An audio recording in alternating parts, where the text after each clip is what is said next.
Shooting सुरू केल्यापासून ते आतापर्यंत काय बदल तुझ्यात स्वतःच नाही स्वतः प्लेअर पण नाही प्लेअर म्हणून तो भाग आहेच, पण एक शांतपणा असा आलेला आहे. पूर्वी कशाचा खळखळाट होता तो कमी झाला आणि आता खरंच खूप शांतपणा आलेला आहे.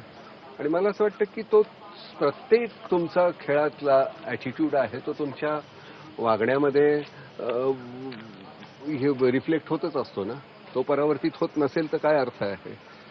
म्हणजे म्हणूनच मी म्हणतो ना की भटजी जे असतात सात्विक, जे म्हणजे ऋचा म्हणणारे किंवा श्लोक म्हणणारे, त्यांच्या आचरणामध्ये सुद्धा इतकं पावित्र्य असतं, इतकी ते म्हणजे कुठेतरी ते असं झिरपत जातच नाही रे तुमच्यामध्ये. म्हणून तुम्ही कोणाबरोबर वावरता हे फार महत्वाचं आहे. एक अँग्री नाना होता तो या शूटिंगमुळे शांत झाला. आता त्याला आता यामुळे शांत झाला. शांत म्हणण्यापेक्षा आता नानाला नेमकं कुठे गोळी मारायची ते कळायला लागलं. पण नानाचा बुलसाय बघताना जेव्हा तू समोर बघतोस काय काय समोर ठेवून शूट करत? नाही अजून पण चेहरे नाही बघत, अजून तरी मला टार्गेटच दिसतंय. पण आता खूपशी मंडळी ऑन टार्गेट. अण्णांमुळे आता खूप काहीतरी फरक पडतोय. अण्णांनी ज्यांना टार्गेट केलेलं आहे, अण्णांचं टार्गेट एक व्यक्ती नाही आहे, ॲटिट्यूड आहे. त्यामुळे मी अण्णांचा विषय नेहमीच बोलतो. त्याचं कारण असं आहे की एक चांगली काहीतरी ह्याची सुरुवात झाली आहे, प्रारंभ आहे कसला तरी चांगल्याचा. त्याची सुरुवात अडखळत असते, अमुक असते तमुक असते, पण लोकांचं त्याच्यामधला सहभाग एकंदरीत सगळं इतकं छान चाललंय. पण ह्या शूटिंगमधून तुला बघ खरं सांगतो, आता मी गेल्यानंतर मी त्या दिवशी राजला म्हटलं, ठाकरेला म्हटलं, अरे आमच्या या मुलांना काय नाना देतो ना, तुम्हाला काय पाहिजे सांगा. म्हणजे मग राजलाही सांगेन, उद्धवलाही सांगेन, अजितदादालाही सांगेन. ब्रँड अँबॅसिडर होण्याचा कधी विचार केला? ब्रँड अँबॅसिडर म्हणजे काय रे नेमकं? आज बघ, आज जसं आता तुम्ही म्हणताय की आज मी यांना जाऊन सांगितलं, तयार झाले एका पायावर, नानाच्या एका शब्दावर सगळे एका पायावर तयार होतं. मग का नाही शूटिंगला आपण घ्यायचं? शूटिंगचा ब्रँड अँबॅसिडर. ब्रँड अँबॅसिडर असं काही बिरुद लावून घेण्याची काही गरज नाही. आपण करायचं ते करत राहायचं. त्याच्यात ब्रँड अँबॅसिडर आहे कशाला, आपल्याला शिक्का कशाला मारायचं, काही गरज नाही. आता तो म्हणत असताना पवन की नाही नाना तुम्ही ते इथे डायरेक्टर, म्हटलं काय डायरेक्टर झालो काय आणि नाही झालो काय, मी की जे काय मला करायचं ते मी करत राहीन.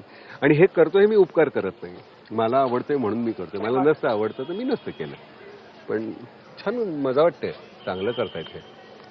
आताची पोरं एकदम खूप, तू म्हणतो की आता तू मगाशी बघितलंस ना, ती मुलगी ती छोटी आली होती, तिचं वय काहीतरी 11 का 12 आहे. तुझा पहिला डिटेल ती खेळणार आहे. 11-12 वर्षाची ही मुलं आहेत, ती ज्या प्रिसिशननी खेळतात, कमाल वाटते की.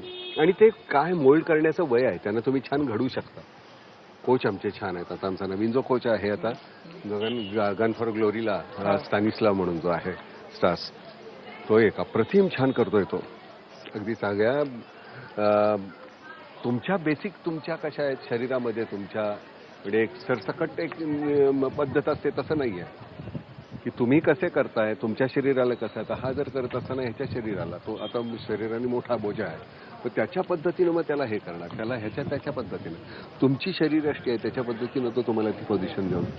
सायंटिफिक खेळ आहे, अतिशय सायंटिफिक आहे. याला ह्याच्यात तुला खरं कठीण नाही सुरुवातीला, पण मी तुला खरं सांगतो, एकदा तुमचे ते मेकॅनिकली तुम्हाला ते जमलं सगळं की नंतर तो इतका कंटाळवाणा असेल की तेच आपलं तेच मारायचं, तेच करायचं, पुन्हा तेच काढणं, पुन्हा तेच, फक्त तेच. आता मी म्हणतो कंटाळवाणा कसा, आपण जन्माला आल्यापासून श्वास घेतोय की रे, कंटाळलो का घ्यायला? अगदी नियमित घेतोय, अगदी झोपल्यानंतर सुद्धा, जागेपणी सुद्धा. तर माहिती आहे नाही घेतलं की निघालो आपण,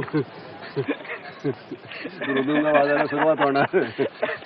त्यामुळे एक रुटीन आपण म्हणतो, कंटाळा आला रुटीनचा. तर मला असं वाटतं त्याचा कंटाळा येऊ नये. आता जसं श्वासाचं बोललं तसं एक रिदम आहे, तोच तुमचा श्वासाचा रिदम बदलला तर त्याला दमा म्हणता, अस्थमा म्हणता, मग काय म्हणतो नाही उचकी लागली, आता आचके लागले शेवटचे. त्याला एक प्रत्येकाला एक लय आहे, ती लय पाहिजे.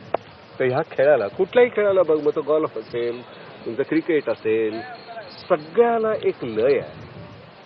लय आहे. आपण तालात चालत नाही, लयीत चालतो, तालात नाही चालत. आणि ही लय आता धरलेली आहे. हा, लयचीच शोधायची, ती मिळायला वेळ लागतो तुम्हाला थोडा. त्या लई. तुला किती वेळ गेला? मला अरे बघ ना किती वर्ष झाली, पण आता सिन्सिअरली अगदी छान सिरियसली मी करतोय, तो आत्ता करतोय. अगोदर तू म्हटला 570 पर्यंत सध्या स्कोर झाला. स्कोअर कमी होता म्हणून नॅशनल शूटिंग चॅम्पियनशिप मध्ये जायचं नाही असं? नाही मी क्वालिफाय झालेलो Qualify आहे. म्हणजे मी अजून सगळ्या नॅशनल खेळतोय मी. याच्या पुढे हो खेळत राहणार, पण वेळ नव्हता. कारण काही चित्रपट करत असताना आता असं वाटतं की नाही, जेमतेम 2 चित्रपट करावे, 3 चित्रपट करावे, तिसरा चित्रपट ह्या खेळासाठी करावा. 2 चित्रपट आहेत, त्यातले पैसे आपल्याला म्हणजे मी आता खरं सांगतो की मला जेवढे जगायला पाहिजेत तेवढे पैसे मला मिळाले, खूप झाले आता.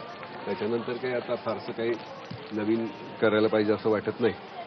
पण खेळासाठी मग जितके कमवू तितके कमी आहेत, ते मिळायलाच पाहिजेत.